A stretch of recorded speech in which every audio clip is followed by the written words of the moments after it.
Bonjour à toutes et à tous et bienvenue à ce webinaire. Je suis Anouche Bozelg, l'éditrice de la plateforme Portail FinDev. Ce webinaire est organisé en partenariat avec Convergence, qui est une plateforme de réflexion, de mobilisation et de plaidoyer.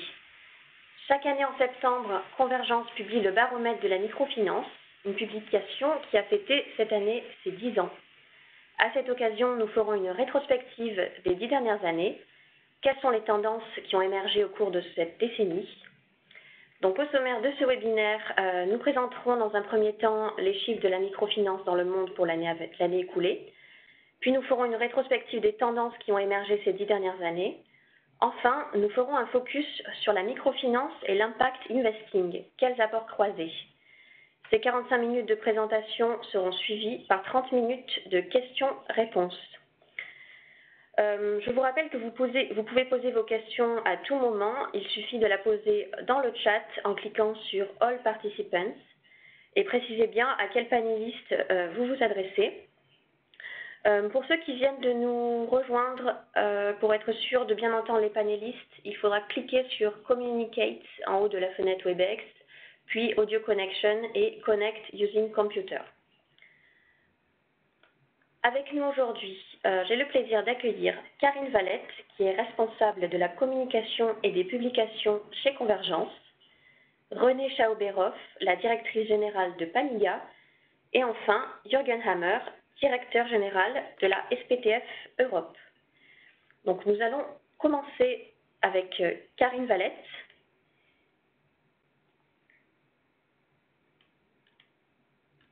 Bonjour à tous. C'est à vous.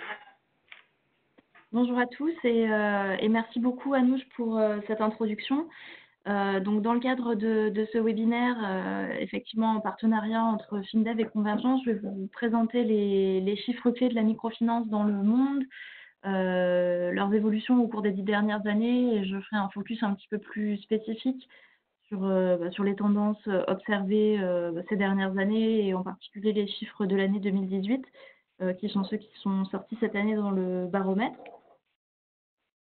Donc les chiffres qui sont publiés chaque année dans le baromètre de la microfinance sont obtenus avec l'appui du MIX. Donc le baromètre de la microfinance, c'est une publication qui se veut de référence dans le secteur de la microfinance, qui est éditée par Convergence depuis 2010, en partenariat avec les acteurs du secteur, et pour sa dernière édition en lien avec donc Advance, BNP Paribas, IMFP, la plateforme européenne de la microfinance, et la Fondation Grameen Crédit Agricole. Donc ce baromètre, il a plusieurs objectifs, notamment de retracer les principales tendances du secteur au niveau international, européen et français, mais également donner de la visibilité aux initiatives de microfinance à fort impact et promouvoir les bonnes pratiques. C'est pour ces raisons qu'il a été créé. Et donc tous les ans, le baromètre partage les chiffres de la microfinance dans le monde grâce aux données du MIX.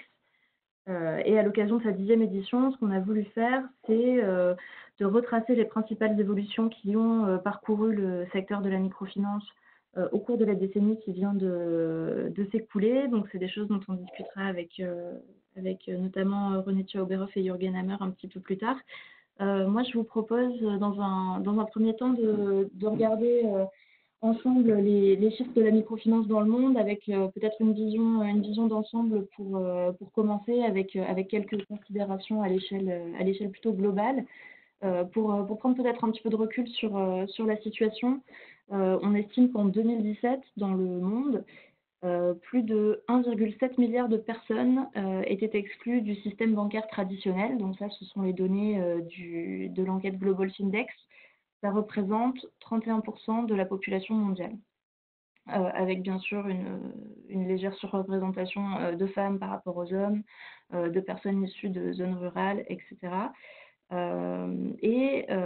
Face à ce constat, depuis plusieurs décennies maintenant, les institutions de microfinance ont prêté et prêtent des milliards de dollars pour permettre, ou en tout cas avec l'objectif de permettre l'inclusion financière de millions de personnes dans le monde. À l'échelle globale, on constate depuis plusieurs années que leur portefeuille est en croissance. C'est une croissance qui s'élève au cours des 5 dernières années en moyenne à 11,5% par an, donc c'est une croissance qui est importante. Entre 2009, au début du baromètre, et 2018, donc là, les derniers chiffres dont on dispose pour l'édition de cette année, le volume total du portefeuille de prêts est passé de 75 milliards de dollars à 124 milliards de dollars. Donc c'est une augmentation qui est conséquente.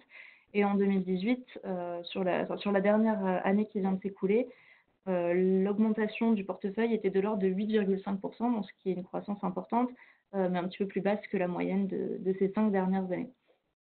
Ça, c'est pour le portefeuille à l'échelle globale. Du côté des emprunteurs, on dénombre environ 140 millions de clients qui bénéficient des services des institutions de microfinance en 2018. C'est en hausse de 9,5% par rapport à l'année précédente et ça représente également 42 millions d'emprunteurs de plus par rapport à 2009. En 2009, on dénombrait dans le monde, selon les chiffres du mix, 98 millions de clients. Donc ça fait une augmentation de l'ordre de 50%. Le nombre d'emprunteurs depuis 10 ans suit une trajectoire qui est ascendante, mais qui freine un petit peu. Entre 2012 et 2018, la hausse, elle était de l'ordre de 7% par an. Donc c'est une hausse qui est importante, mais qui est beaucoup moins rapide et beaucoup moins importante que dans la décennie précédente, la décennie 2000-2010. Le taux de croissance des emprunteurs avoisinait plutôt les 20%, donc on est sur une décélération de l'augmentation. Je vous propose, suite à ces chiffres un petit peu globaux, qu'on zoome sur les différentes régions qui sont observées dans le baromètre. Et je vous propose d'aller dès maintenant du côté de l'Amérique latine et des Caraïbes, qui représentent pour les institutions de microfinance à l'échelle globale le plus gros marché en termes de portefeuille, puisque l'Amérique latine représente 48,3 milliards de dollars de prêts. C'est en termes d'équivalent en pourcentage, c'est 44% du portefeuille global des institutions de microfinance, avec une croissance moyenne par an de 5% depuis le début des années 2010. Donc une région importante pour les institutions de microfinance, mais qui n'est que la deuxième en termes de nombre d'emprunteurs. Les emprunteurs dans cette région sont un peu plus de 22 millions, en légère régression cette année, donc avec des taux de croissance qui étaient relativement faibles comparés à d'autres régions et qui décélèrent presque un petit peu. C'est une région qui se caractérise également par une clientèle plutôt urbaine, avec un assez faible taux de pénétration des IMF dans les régions rurales.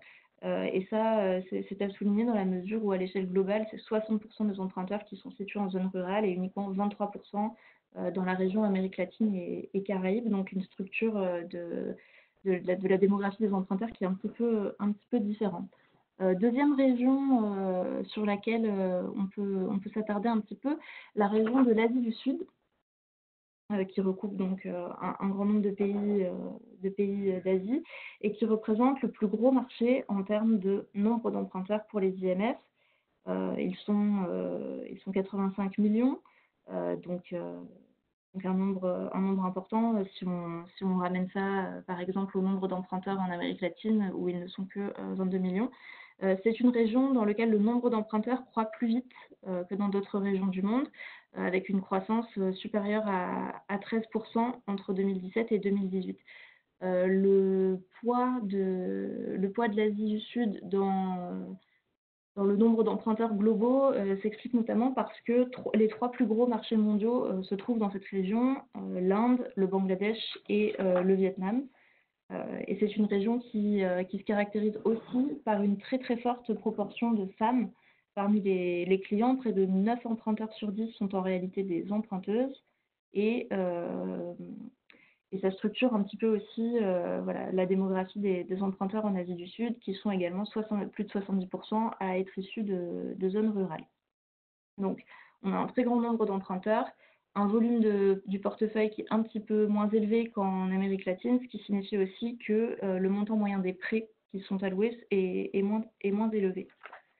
Pour rester dans une région voisine, je vous emmène maintenant en Asie de l'Est et Pacifique, qui regroupe 160 institutions de microfinance qui répondent à l'enquête du Mix Market et qui est une région également caractérisée par une forte proportion de femmes emprunteuses, 73%, et qui connaît une croissance soutenue aussi bien de son portefeuille, qui augmente de 14% entre 2017 et 2018, mais qui a connu plusieurs années de hausses successives, et une augmentation du nombre d'emprunteurs, donc plus 10% sur la dernière année.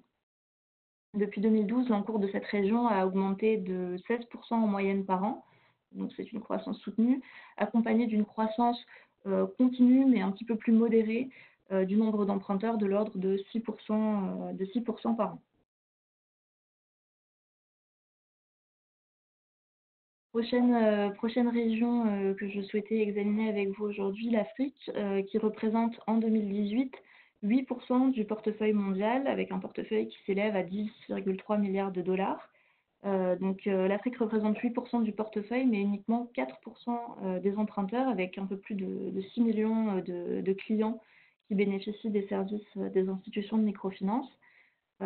Pour prendre un petit peu de recul sur ces dernières années, on peut dire que l'encours total des institutions de microfinance africaines a enregistré une hausse de 56% depuis 2012 en cumulé, tandis que le nombre d'emprunteurs connaissait quant à lui une hausse de l'ordre de 46%. Parmi eux, on compte 64% de femmes, donc un petit peu moins que la moyenne mondiale qui est plutôt à 80% de femmes. En tout cas la proportion globale, et 60% d'emprunteurs ruraux. Et enfin, je voudrais terminer avec deux autres marchés qui sont plus modestes en termes de volume, mais qui méritent tout de même qu'on s'y attarde,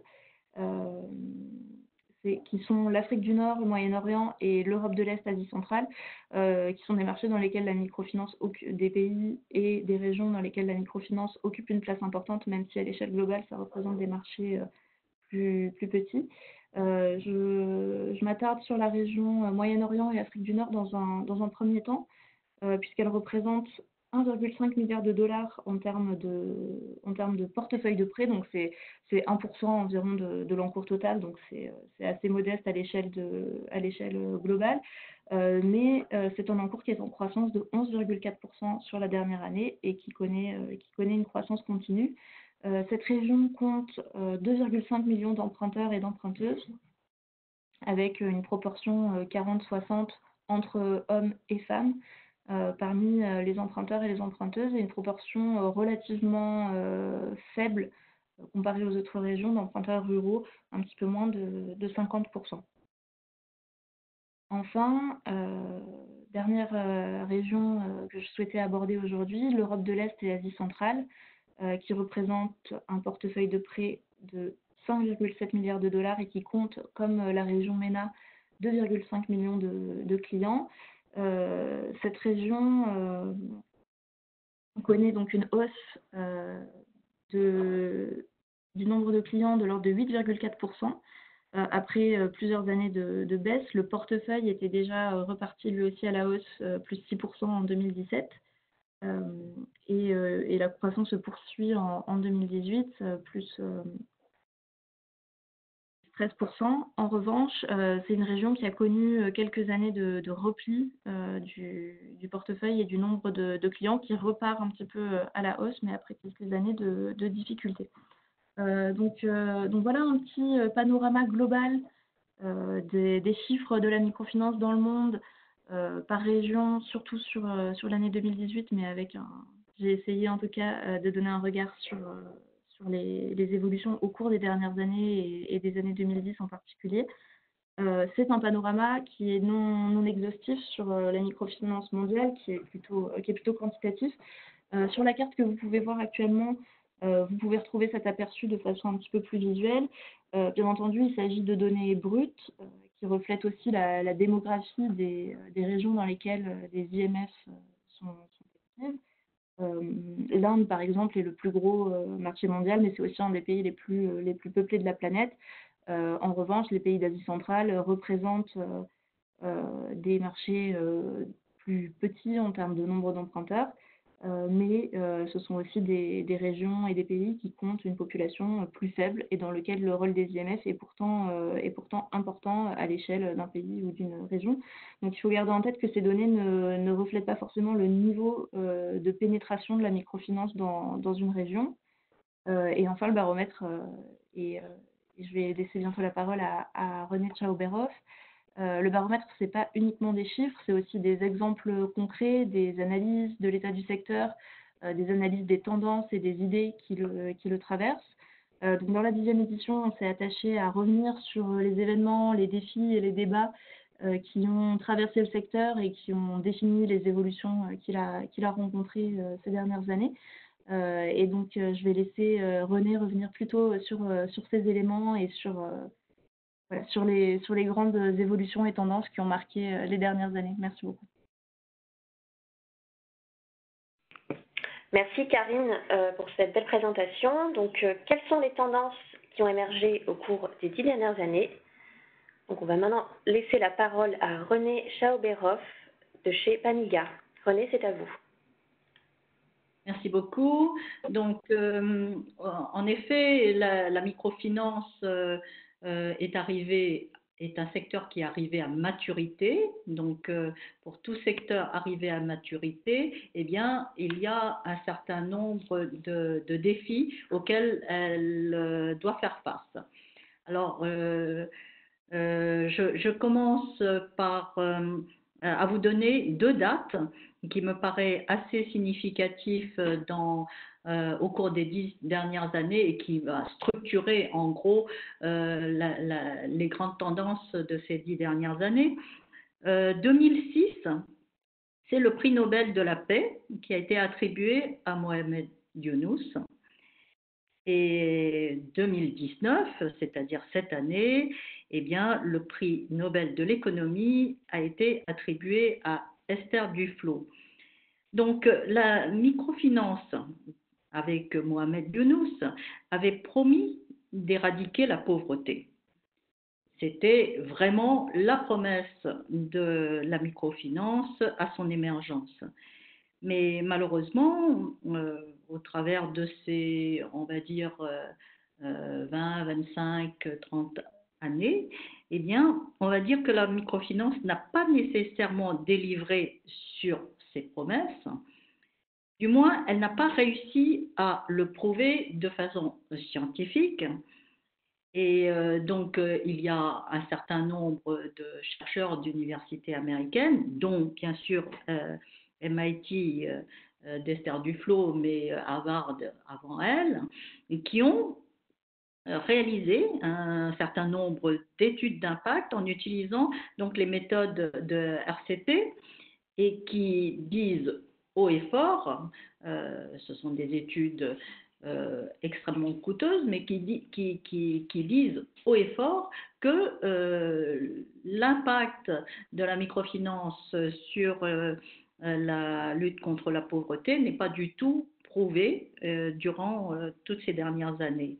Et je dirais que cela a réellement porté un coup assez important à la microfinance, puisque en réalité, comme tout instrument de développement, eh bien, la question est de savoir quels sont les objectifs visés et est-ce qu'on arrive à atteindre ces objectifs.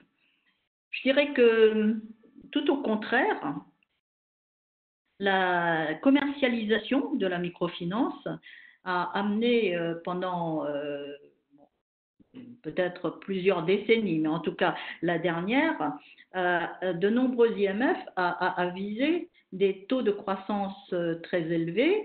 On a bien vu avec Karine que dans la première période, eh bien, les taux moyens de croissance étaient plutôt de l'ordre de jusqu'à 20% par an, ce qui est assez considérable. Bon, actuellement, elles sont devenues disons, un peu moins élevé ces dernières années, à la fois parce que sur un marché mature, les taux de croissance ne peuvent pas progresser autant que cela, mais aussi probablement parce qu'il y a aujourd'hui des, des, euh, des pratiques qui font que ces taux de croissance vont arriver à plafonner.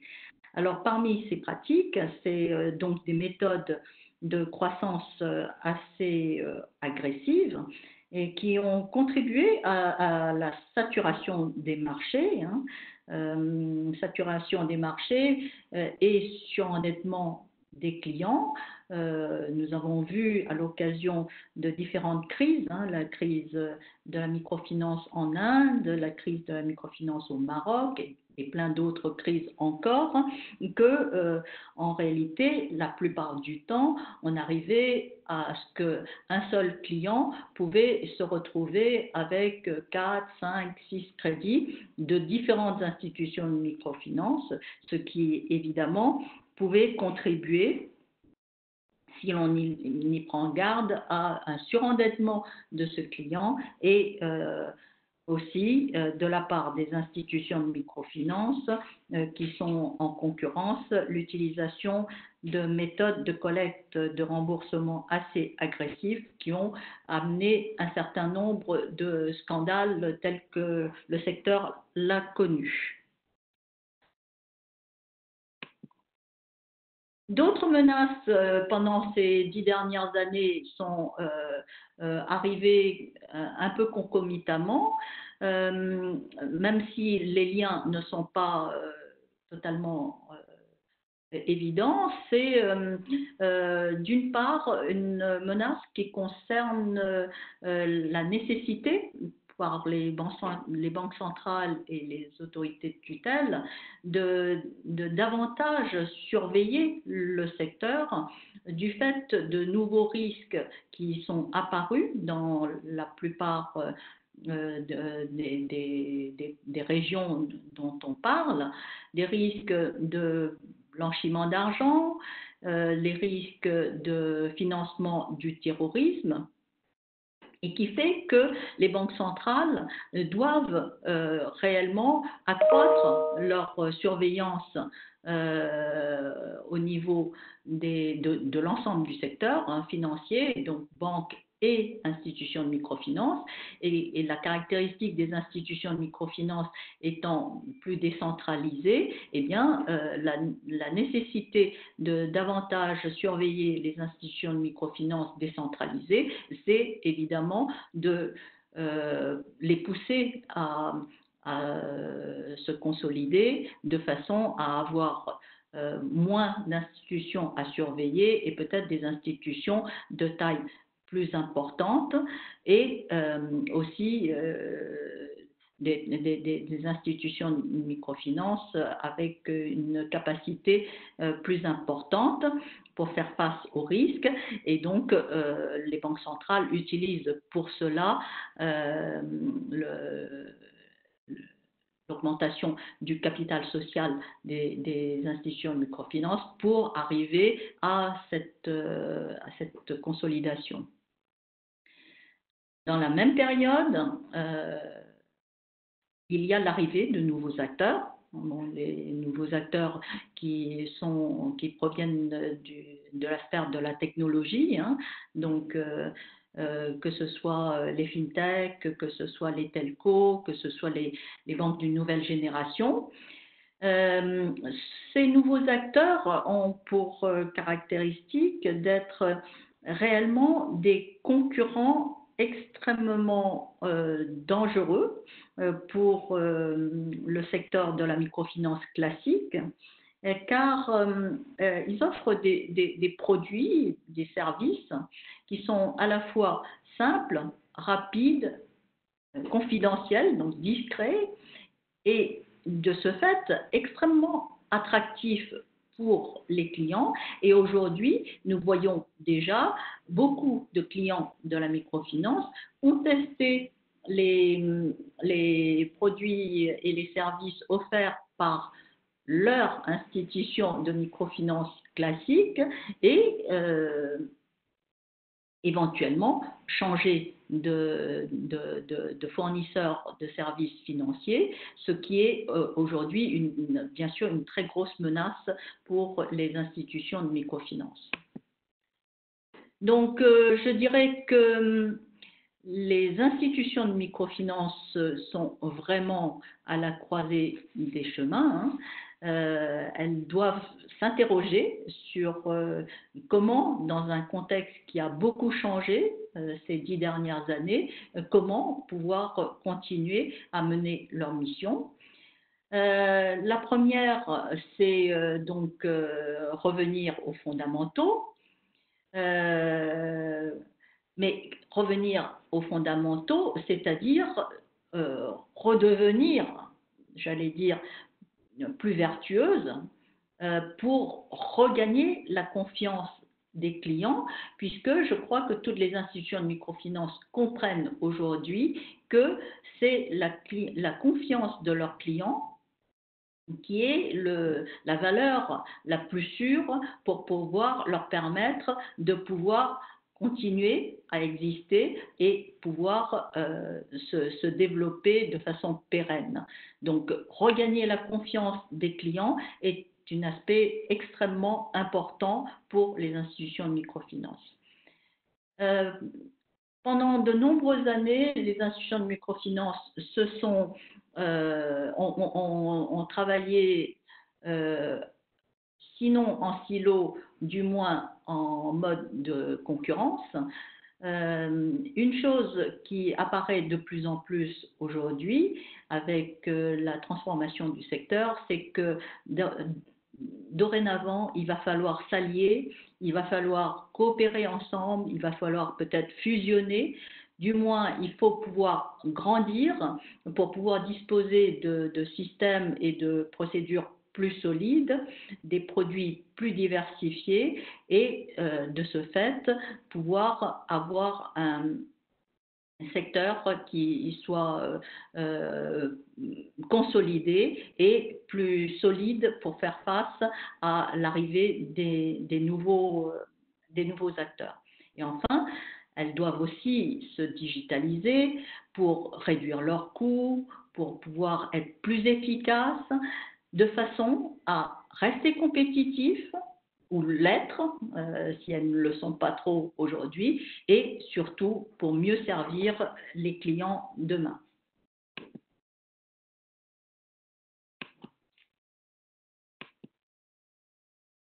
Alors, quelles sont en gros les grandes tendances, pardon, excusez-moi, je crois que... Donc, quelles sont les grandes tendances, pardon, excusez-moi, voilà. Quelles sont les grandes tendances que nous voyons à partir donc, de ces évolutions des 10 dernières années?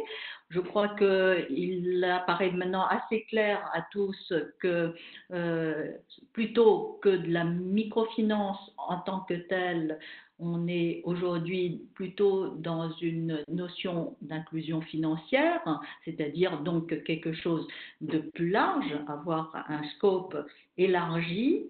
Avec donc une façon de comprendre que pour que la microfinance puisse avoir plus d'impact sur ses clients, il faut qu'elle puisse diversifier ses produits et qu'elle puisse gérer ces axes de performance sociale.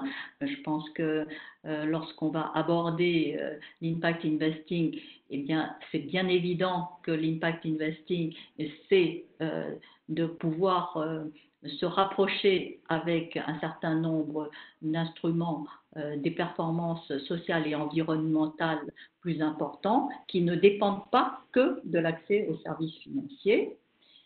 Je pense que effectivement les grandes tendances, c'est à la fois croissance interne et croissance externe, de pouvoir d'une manière ou d'une autre se rapprocher des banques, entre les banques et les institutions de microfinance pour avoir une stratégie de positionnement, un continuum de financement sur différents marchés qui sont segmentés. Ça peut aller donc du petit paysan ou des femmes en groupe, etc., mais jusqu'aux PME. Donc le marché est segmenté et il faut avoir des solutions pour ces différents stades de développement économique des clients et avec leurs différents besoins d'accompagnement pendant leur croissance. Et puis aussi, bien sûr, je crois que tout le secteur comprend aujourd'hui qu'il faut arriver à la finance digitale. La finance digitale, une fois de plus, plutôt comme un moyen qu'un but en soi, et donc une finance digitale pour aller plus vers l'impact, pour mieux être centré sur les clients. Je crois que la période à venir va vraiment travailler davantage sur la client centricity pour pouvoir renouer avec l'impact et auquel le secteur a toujours aspiré pendant ces dernières années.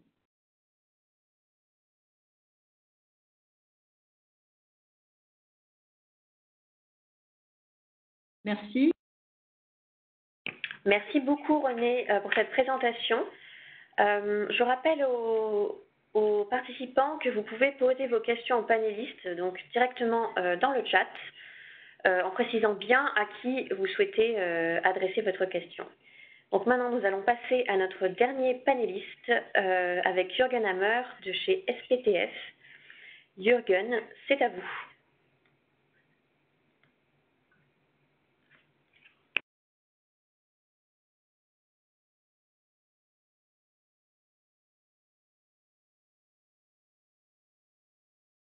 Jürgen, est-ce que vous m'entendez? Oui. Très bien, c'est à vous pour la présentation. Merci.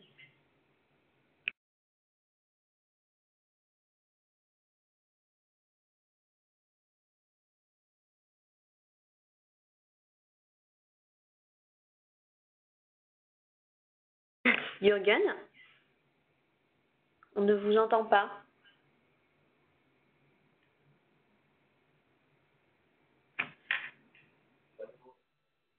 Est-ce que vous pouvez essayer de parler, de vous rapprocher du micro, s'il vous plaît?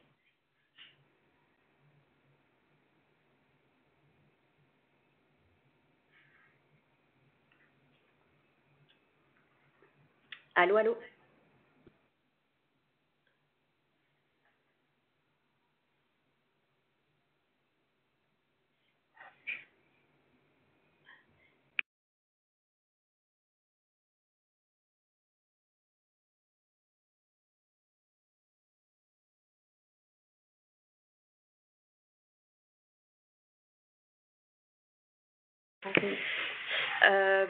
Jürgen, est-ce que vous m'entendez?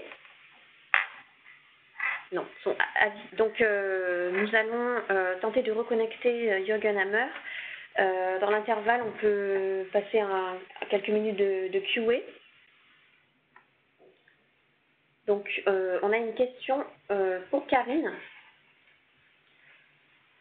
Donc, Karine, si vous pouvez y répondre. Donc, la question, c'était... Oui, Super. Donc, la question, c'était pouvez-vous nous en dire plus sur la méthodologie employée par Mix Market pour collecter les données que vous nous avez présentées? Merci, Karine. Oui, bien sûr. Convergence collabore avec le Mix depuis plusieurs années autour du baromètre de la microfinance. Donc, le Mix conduisait chaque année jusqu'en 2018 et maintenant, c'est en train de se stopper, une enquête auprès de plusieurs centaines d'institutions de microfinance dans le monde.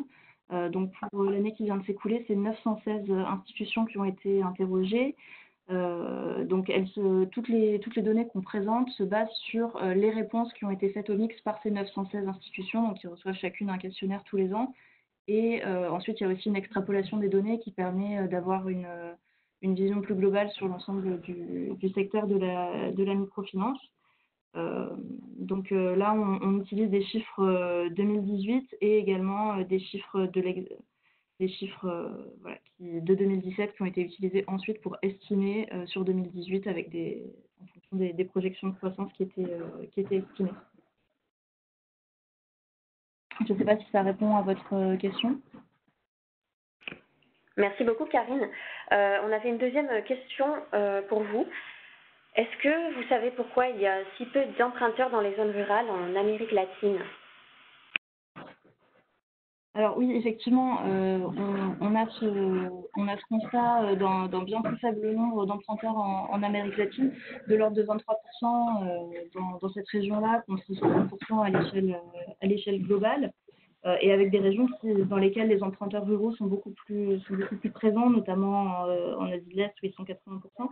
En Amérique latine, ce que je peux vous dire, c'est que on a pardon, je ne sais pas si vous m'entendez encore. Donc en Amérique latine, on va avoir une cible des IMF qui est peut-être un petit peu différente, des IMF qui sont davantage implantés dans les villes, qui vont financer du coup des types de projets qui seront différents. On sera certainement moins sur de la microfinance agricole, mais plutôt sur des projets entrepreneuriaux, de commerce, etc. Et puis d'autres, bien sûr. Donc en fait, ça dépend aussi du positionnement des IMF, de comment est-ce qu'elles souhaitent se positionner, quel type de clientèle elles souhaitent avoir et à terme aussi quelle clientèle elles ont développée. Lorsque vous avez une clientèle qui est essentiellement urbaine, forcément vous avez une sorte d'inertie. Vous ne pouvez pas passer complètement sur du rural du jour au lendemain, et d'ailleurs c'est pas forcément votre objectif. Donc voilà, c'est une structuration, je dirais, qui est un petit peu différente que dans d'autres régions où les IMF ont soit la volonté de participer davantage à l'inclusion financière de communautés rurales, ou bien ont identifié une opportunité de marché plus importante dans les zones rurales, et dans d'autres pays, dans d'autres régions, ont identifié plutôt des opportunités dans le milieu urbain, où on souhaitait plutôt s'adresser à une clientèle urbaine.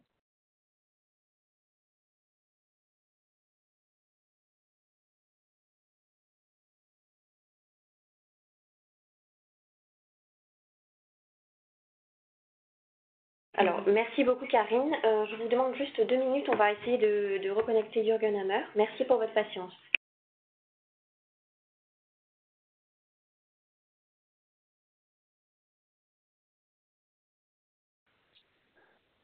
Allô? Allô? Bonjour, Jürgen. Oui, bonjour. Alors, super, vous êtes en ligne. C'est bon, on vous a reconnecté. Donc, Okay. on va pouvoir passer à votre présentation. Merci, c'est à vous. Et vous arrivez à m'entendre, ok? Ça marche? Oui, on vous entend très bien, c'est parfait, merci. Ok. Donc, désolé pour ce démarrage. Tout d'abord, je voulais vous remercier au portail à Convergence de donner cette opportunité d'ouvrir le débat et regarder la microfinance et les apports croisés avec le monde de l'impact. René parlait des 10 dernières années. En réalité, la microfinance existe depuis plus d'une trentaine d'années, avec ses crises, avec ses succès, avec les défis que ce marché a transférés. Il y a des choses qui sont intéressantes à regarder et à se poser la question: qu'est-ce que l'impact peut apprendre de l'expérience de la microfinance?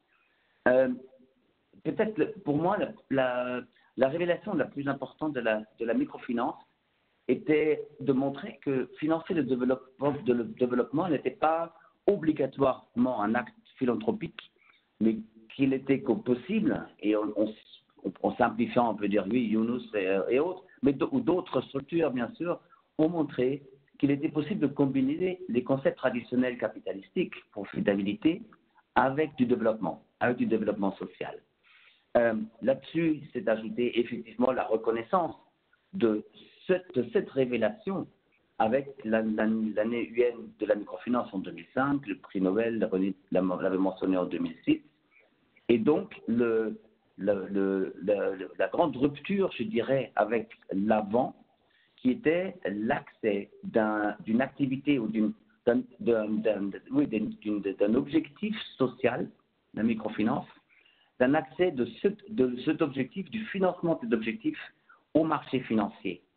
On a eu des chiffres tout à l'heure, 130 milliards d'actifs, 140 millions, c'est peut-être encore, il y a encore beaucoup à faire, mais ça quand même, ça a permis d'atteindre un marché beaucoup plus large. Donc, je disais, la révélation de la microfinance, c'était qu'il était possible de combiner profitabilité avec impact. Encore fallait-il le démontrer.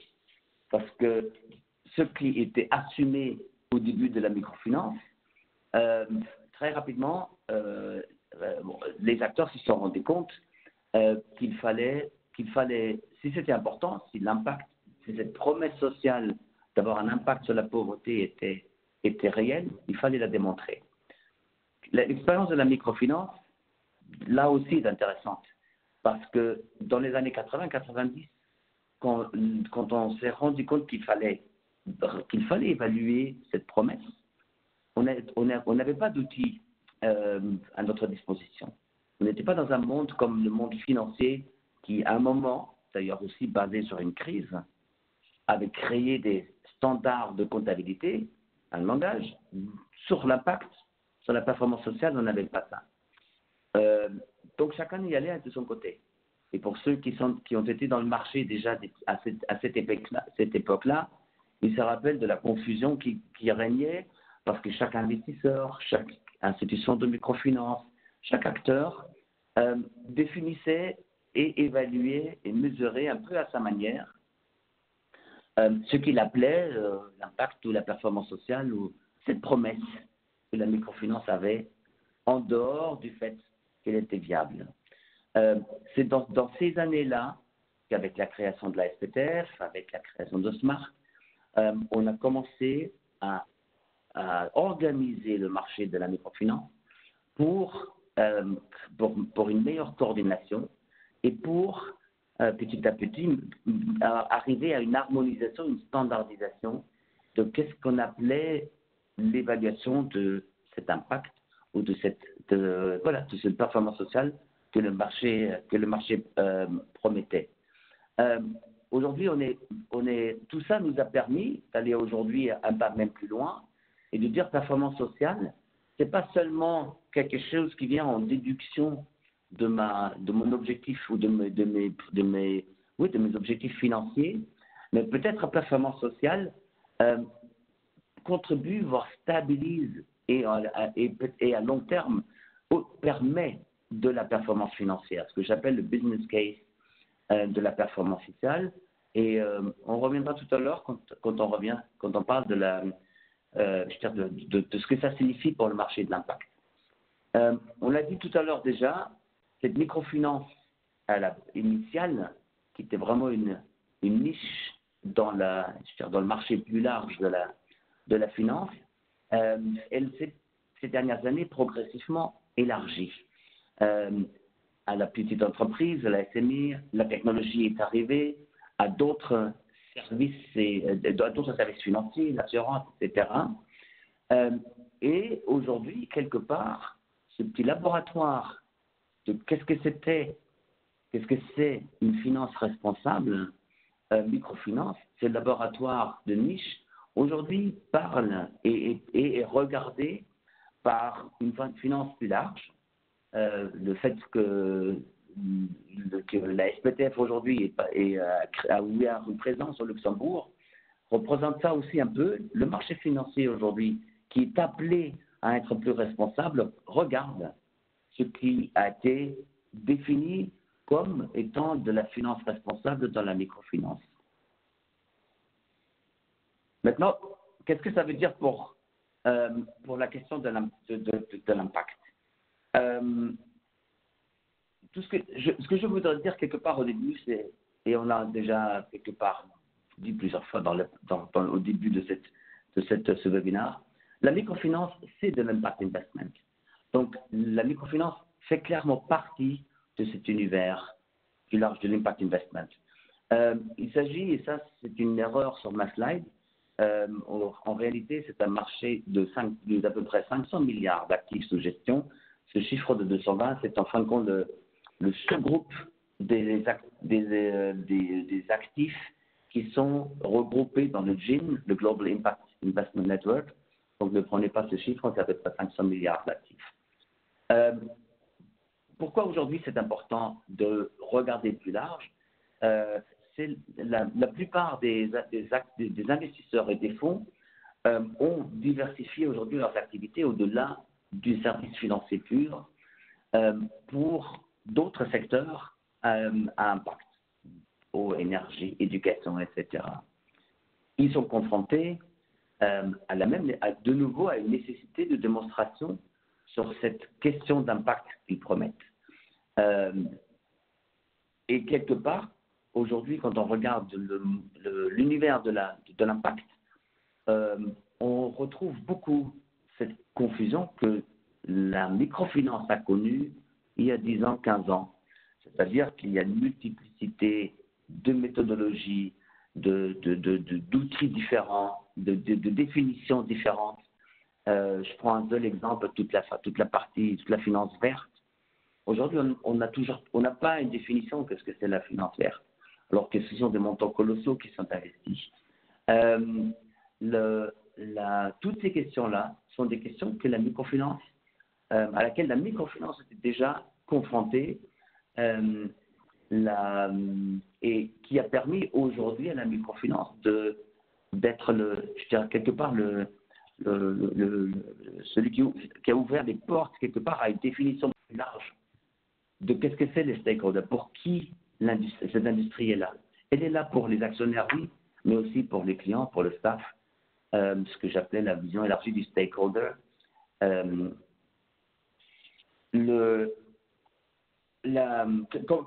Comment la SPTF se positionne dans cette nécessité ou dans ce souhait de partage d'expérience. Je dis à la fin de cette slide, notre message principal est de dire évitons de réinventer la roue.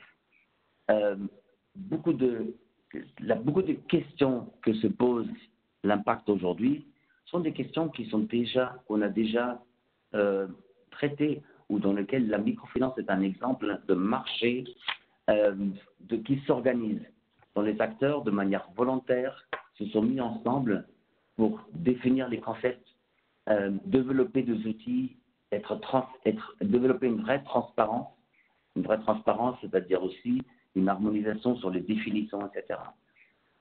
Quelques exemples de comment la microfinance coopère et s'échange avec les acteurs et les acteurs plus larges de l'impact. La coopération de la SPTF avec les Impact Management Project, qui est une large coordination du secteur d'impact pour définir 5 grosses dimensions d'impact qui aujourd'hui sont souvent utilisées comme un cadre global pour toute évaluation d'impact. La coopération de la SPTF en tant que représentant de la microfinance avec des organisations comme le GIN, comme PRI, qui travaillent donc sur plusieurs domaines ou plusieurs sujets de l'impact, mais aussi dont la finance inclusive. Donc la SPTF aussi, dans ces échanges, assure que quand on parle de finance, de services financiers, c'est tout le travail aujourd'hui déjà fait par le secteur qui est pris, mais aussi partager cette approche de comment, encore une fois, de manière volontaire, un marché s'est organisé, investisseurs, entreprises, ou dans notre cas, institutions de microfinance, les réseaux, y inclut le régulateur, autour d'une table pour définir ensemble les concepts et les manières d'évaluer l'atteinte des objectifs ou de l'impact. Dernier exemple, c'est la coopération qu'on a avec le Responsible Finance Forum. appliquer ce que la microfinance a développé sur l'impact plus large, les principes les principes de IFC, les nouveaux guidelines pour tout ce qui est services financiers digitaux. À chaque fois, ce que nous essayons de faire, c'est de montrer ce qui a déjà été développé et surtout espérer que cela permette d'éviter un certain nombre d'erreurs ou de crises que la microfinance a connues et d'avancer un peu plus vite ensemble. Voilà, je vais arrêter là. On a un peu de temps pour des questions si vous voulez qu'on développe un peu plus un des points mentionnés. Merci. Merci beaucoup Jürgen pour votre présentation. J'aimerais enchaîner avec une question qui nous a été posée dans le chat. Quelle est la différence entre finance responsable et finance éthique?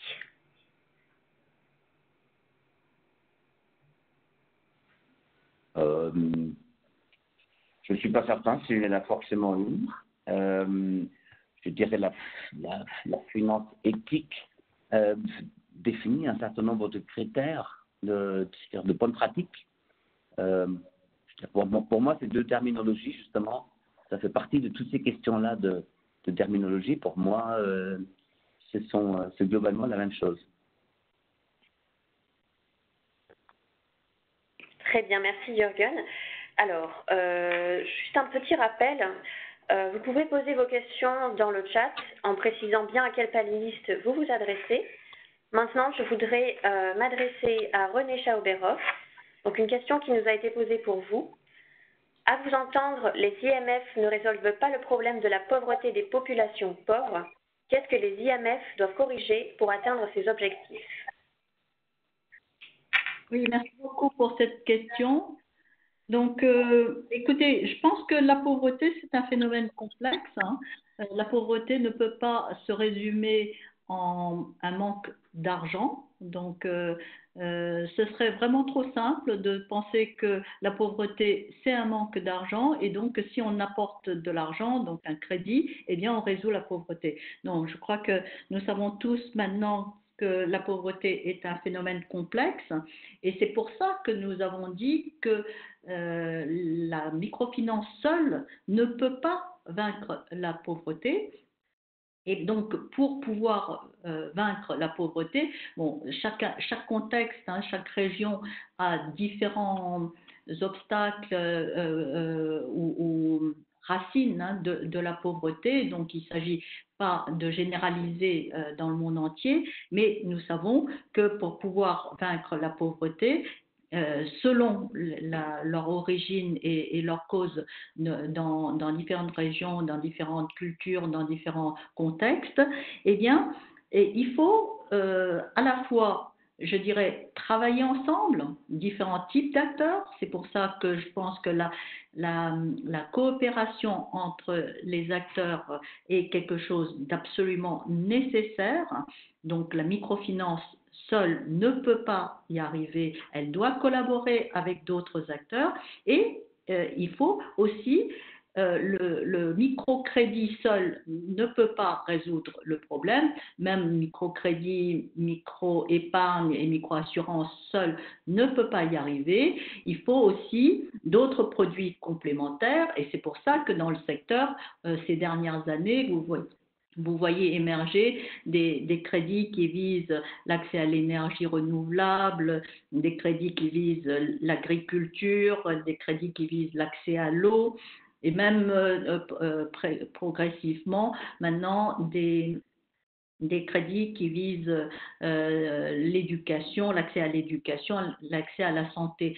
Je tiens à rappeler que cet ensemble-là, donc accès à la finance, accès à l'énergie, accès à l'agriculture, accès à l'eau, l'accès à l'éducation et l'accès à la santé, ce sont tous les secteurs qui sont aujourd'hui vraiment inclus dans les secteurs de l'impact investing. Donc je crois que si nous comprenons que la pauvreté est un phénomène complexe et qu'il faut la synergie entre beaucoup de différents types de solutions pour arriver progressivement à venir à bout de la pauvreté, eh bien, il faut aussi une coopération entre différents acteurs, pas seulement la microfinance, mais la microfinance avec des entreprises qui apportent des solutions énergie, eau, éducation, santé, etc. Merci beaucoup René pour votre réponse. J'ai maintenant une question pour Karine. Karine, seulement 4% des emprunteurs sont en Afrique. Quelle est pour vous la cause principale? Merci Karine.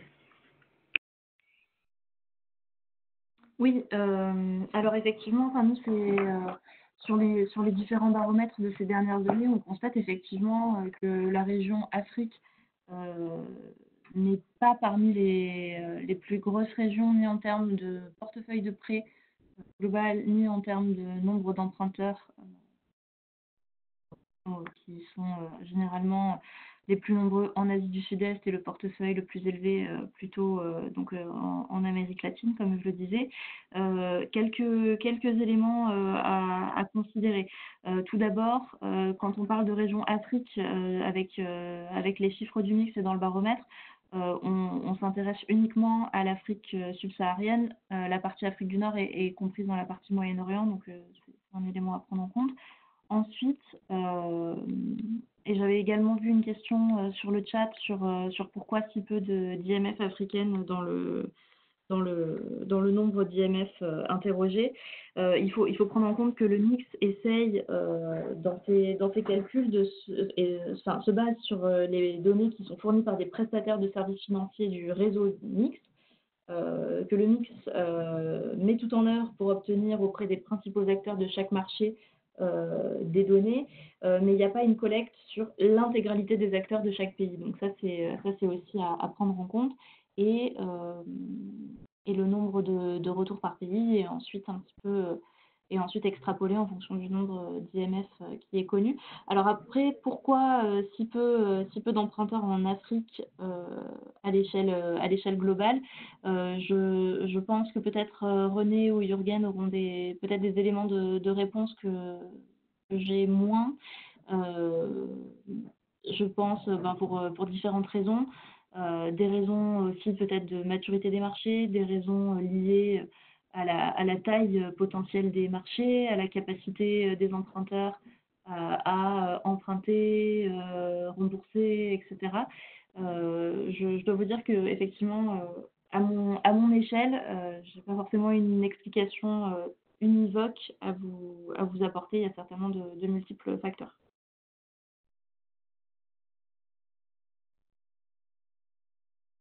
Merci beaucoup Karine. J'ai maintenant une question pour René. Quels sont les indicateurs clés de performance sociale d'une microfinance? Comme ça, de mémoire, les indicateurs de la microfinance, ça concerne le niveau de pauvreté des clients ciblés, ça concerne aussi les produits qui leur sont apportés. Est-ce que ce sont des produits uniques ou ce sont des produits diversifiés?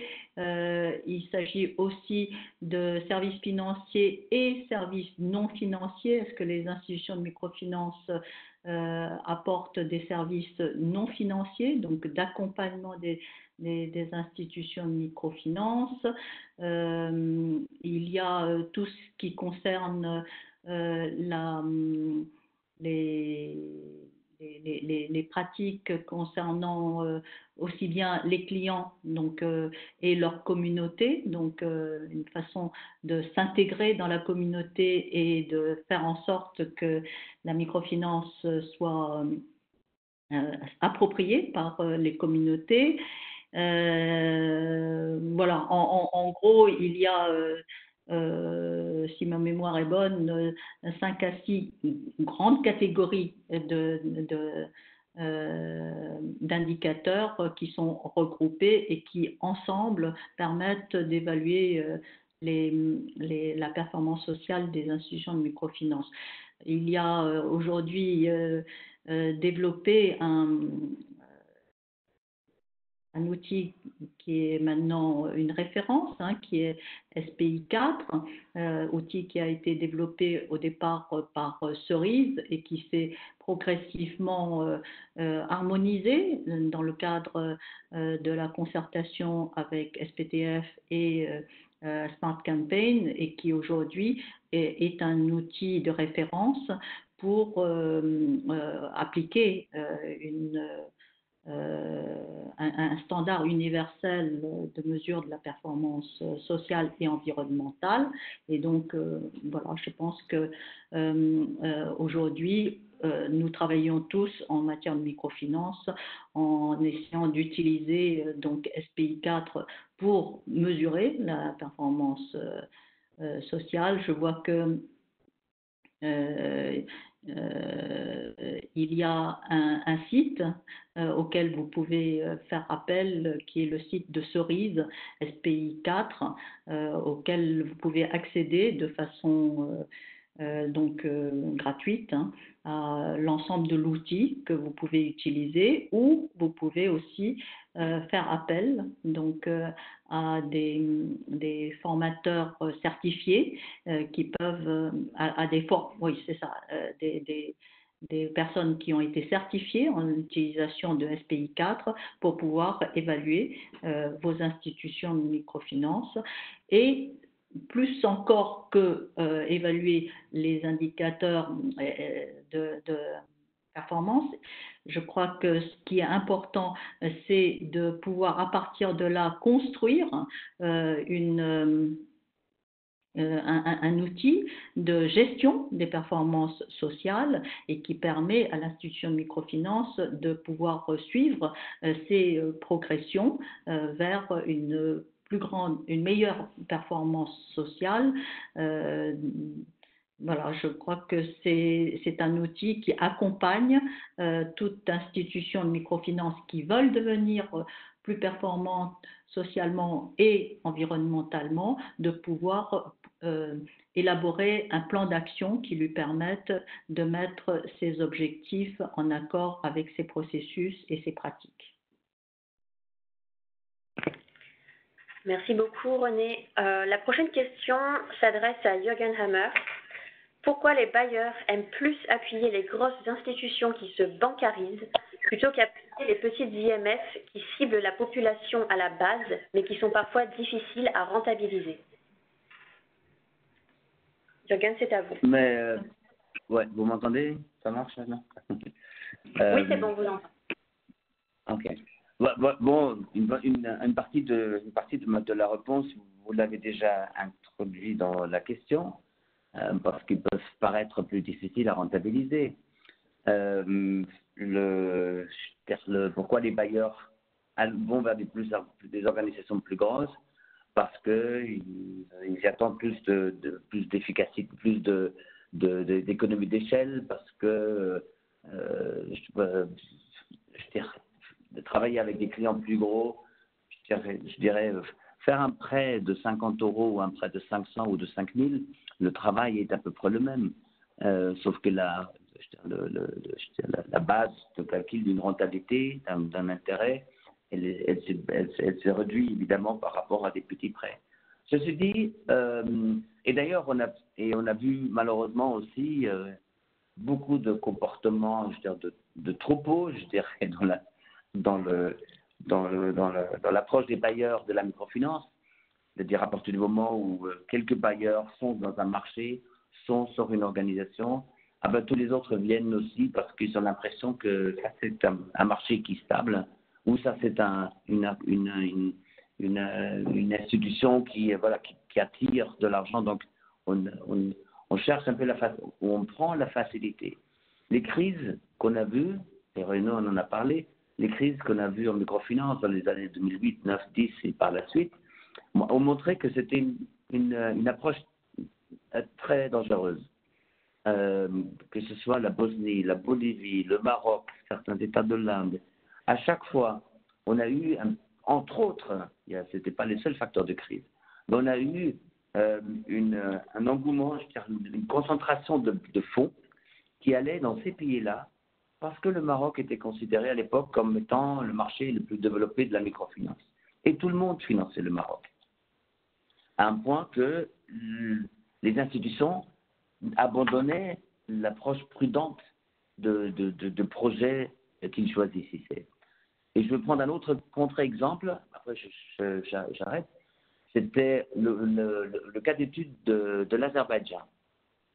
En Azerbaïdjan, vous avez eu une crise il y a quelques années, une crise de change surtout, et beaucoup de bailleurs se sont concentrés sur les grosses institutions du pays. Un peu pareil parce qu'ils ont cru que c'était plus facile à rentabiliser. Dans la crise due à une crise de change, c'est la plus grosse qui est en faillite, qui est tombée en faillite. Les petites, très souvent, puisqu'ils avaient des moyens plus modérés, ils allaient vers des clients en bas de la pyramide, mais avec des produits qui étaient plus adaptés. Finalement, c'est des petites et les moyennes qui ont survécu, qui ont souffert, mais qui sont toujours là. Donc, cette approche d'aller vers des plus grosses, voilà, elle est à voir avec prudence. Ce n'est pas forcément un critère de qualité. Merci Jürgen. Une dernière question pour René avant de clore ce webinaire.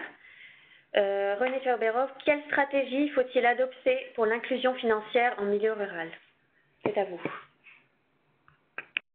Je vais peut-être surprendre certains parce que je crois que je suis relativement connue pour, dans le passé, avoir été à l'origine de la création des caisses villageoises d'épargne et de crédit autogérées, hein, donc vraiment très très high touch, très proche des clients, très proche des pratiques des communautés, etc. Mais ça correspondait à une époque que je considère comme vraiment révolue aujourd'hui, puisque la situation, les villages, même les solidarités au sein des villages, tout ça a quand même beaucoup changé aujourd'hui, et pas que pour du mauvais, je crois que c'est aussi beaucoup pour du bien. Puisque aujourd'hui, dans beaucoup de villages, il y a des écoles, on a aussi plus d'activités, les pays aussi se développent, etc. Donc moi, je dirais qu'aujourd'hui, l'approche pour le milieu rural, à la différence d'il y a 20 ans, 30 ans, la meilleure approche, c'est vraiment d'utiliser la digitalisation. Il n'y a aucun doute que la finance digitale va nous permettre de mieux servir le monde rural et de façon plus efficiente, moins chère. Ça ne veut pas dire que les gains que nous allons avoir grâce des gains en termes de coûts, hein, que nous allons avoir grâce à la finance digitale, il faut pour autant les utiliser juste pour augmenter la rentabilité des institutions et mieux distribuer au niveau des actionnaires. Non, je pense qu'on peut parfaitement utiliser les gains en termes de coûts et d'efficacité de la finance digitale pour investir dans la relation avec le client, c'est-à-dire dans l'accompagnement du client pour l'aider à devenir plus autonome, pour l'aider à développer ses activités économiques, à pouvoir élargir son business. Donc, je pense qu'aujourd'hui, en milieu rural, nous devons nous appuyer sur la technologie pour pouvoir mieux servir les clients et de ce fait regagner leur confiance, parce que on voit que la microfinance ne pense pas qu'à sa propre pérennité et à sa propre rentabilité, mais pense à la pérennité et au développement de ses clients. Parfait, merci beaucoup René Chaouberov. Un grand merci à tous. Notre webinaire est maintenant terminé. Merci pour vos nombreuses questions. Malheureusement, nous n'avons pas le temps de répondre à toutes les questions, mais elles seront transmises aux panélistes qui pourront y répondre par email. Après ce webinaire, pour continuer, je vous invite à consulter le baromètre de la microfinance 2019, 10 ans déjà, retour sur les évolutions en microfinance. Vous trouverez plus de données sur le sujet. Je vous invite également à consulter le portail FinDev pour retrouver de nombreuses ressources sur la microfinance et la finance inclusive. Sachez que nous vous enverrons un mail directement avec le PDF de ce webinaire ainsi que l'enregistrement pour que vous puissiez le réécouter. Donc vous recevrez ça d'ici 24 heures. Merci à tous de nous avoir suivis et merci à nos panélistes pour leur contribution très intéressante et à bientôt pour un autre webinaire.